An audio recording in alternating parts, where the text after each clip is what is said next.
Clueless Rider here, and taking my first ride here with my dad and my friend who's behind us on my Triumph Street Triple. So I'll tell you guys more about that here in a bit, but I would just like to start out with if you want to start on a 600, do it. Just do it. There is no reason that you are not able to start at a 600 as long as you have taken the motorcycle safety course.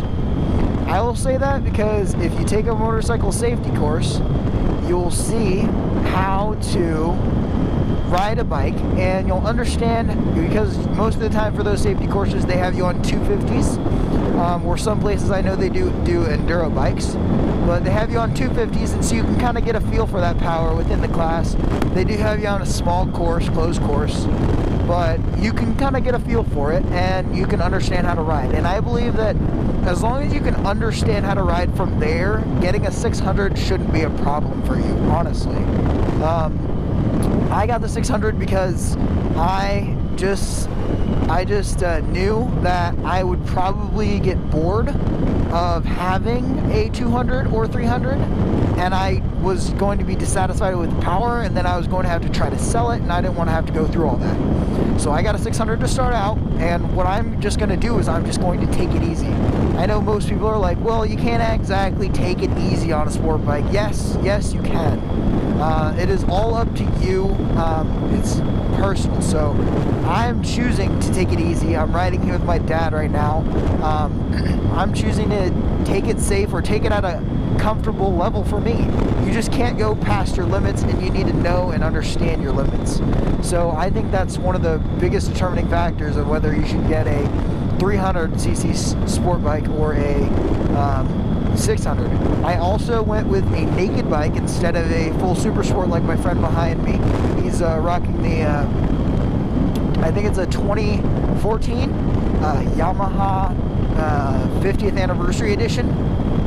So correct me if I'm wrong, I probably have that year wrong, but yeah, he's rocking that. So I didn't want to go with a full-fledged sport bike to start.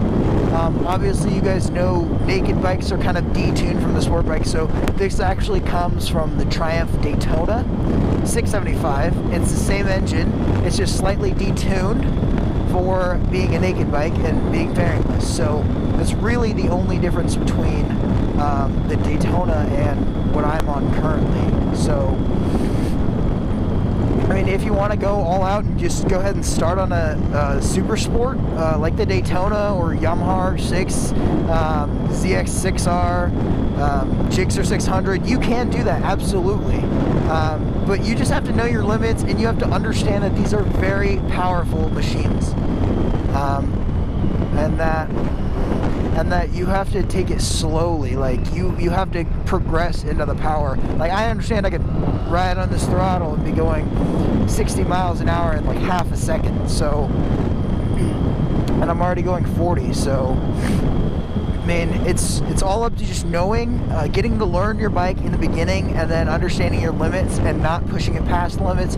Just not doing stupid hooligan stuff. Like, it's wet on the road right now. I'm not gonna drop to first gear and see if I can hit 60. No, I'm gonna keep it within the limits of the bike so that I don't like slip on the water, and